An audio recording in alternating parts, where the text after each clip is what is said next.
I got a old boat project that I did a couple of years ago that I was wanting to share with y'all. And what it is I've got an antique John boat that I used here in the pond, and it was crazy unstable. So I got to looking around on YouTube and boat forums, trying to find ways other people had tried to stabilize their boats. And two things kept coming up.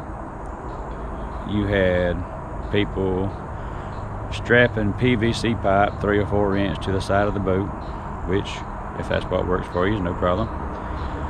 Another thing I found were people were making pontoons, one for each side of the boat, and then it would attach by a bar going across the top of the boat, attaching to the boat and then to the pontoons, which to me, there again, if that's what works for you, that's fine.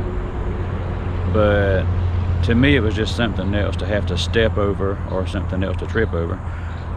And upon further research, I found something called Captain Boat Collar.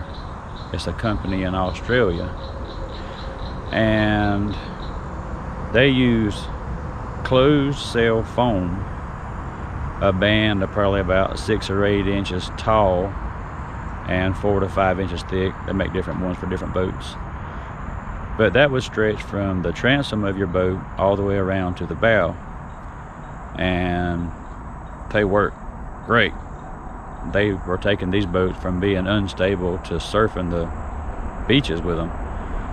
So I checked the prices on those, and I think back then they were wanting like $600 or $800 for the material for my boat, and maybe $300 or $400 for shipping. That wasn't happening.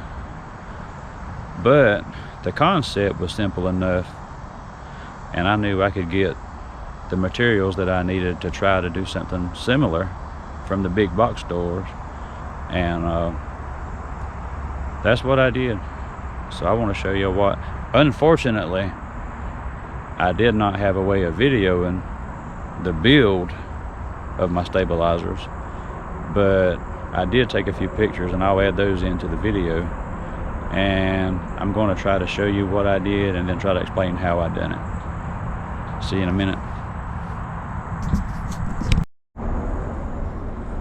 I think the explanation of how I done this will be easier to understand if I go ahead and show you the outcome to start with.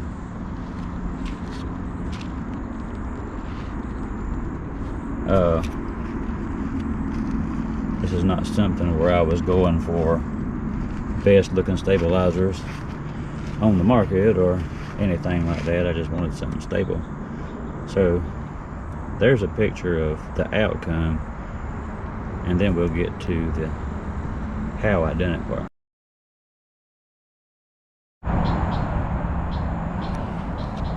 Okay, so what you want to do is, however tall you want your stabilizer from here to here, you want to get on the boat with a brass wire wheel and clean it really good, and then clean it with some acetone.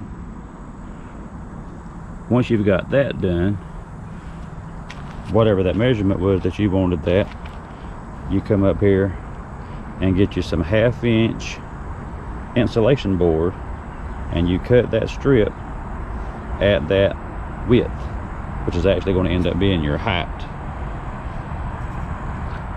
Now once you get that strip cut, if you look right here, you'll see it's got a little plastic tab.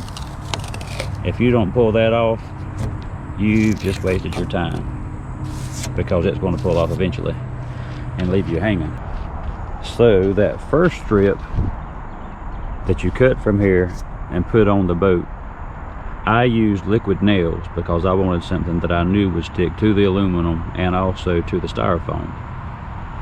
After that layer, when I'm just going from styrofoam to styrofoam, I used 3M high strength 90, and that makes a good bond from styrofoam to styrofoam. So basically you just keep adding those layers until you get the thickness that you want, that you think is going to be sufficient to support the side of your boat to give you the stabilization that you want. Once you've got that done, you can come up to the front and you cut you an angle from full thickness on up to a lower thickness, and that'll just keep you from plowing that through the water all the time. It'll help aerodynamic it, or however you want to look at it.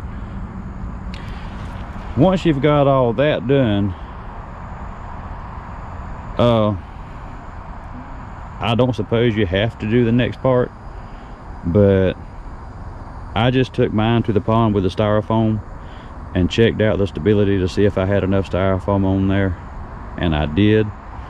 So what I did was I came back and I wanted a shell of protection just like the boat itself.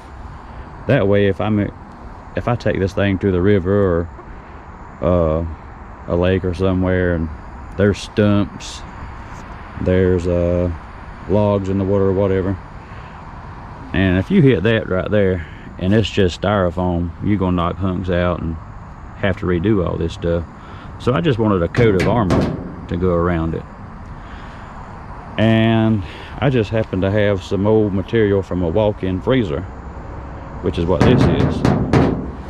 And simple enough, I needed 12 inches to cap off this stabilizer. I needed 3 inches here, I needed 6 inches here, and 3 more on the bottom. I did not have what they call a metal brake to do that with. I had to use a piece of 3" by 3" by 1/4" angle iron, and I had to clamp it to the angle iron and just tap it gently with a rubber mallet and just form it that way. Now you're going to notice probably that there are these waves in here. It's not perfectly straight, and I think there's 2 reasons for that. One, the boat is not straight, it's a little curved, and if you've got a straight line trying to lay across the curve, that curve's got to go somewhere. So I think that gave me some up and down. And then also the fact that I had to use the mallet and the angle iron instead of an actual brake, which would have broke it straight. I really don't know if that would have made a difference, but it couldn't have hurt. Up here where the boat curves even sharper, I had to cut slits, and then I just overlaid the back one, excuse me, I underlaid the back one on each one and laid the top one over, just because that would make water go across that way if it happened to get that way, instead of trying to catch water in it like a parachute. But that's basically it. It works like a charm. I went from being able to just sit in the middle of the boat and cast, and if I leaned over to try to pull a fish over the side where I needed to get a hold to his mouth, it was very sketchy, to now I can stand on one side of the boat. And I'll do another video showing that. I appreciate y'all watching.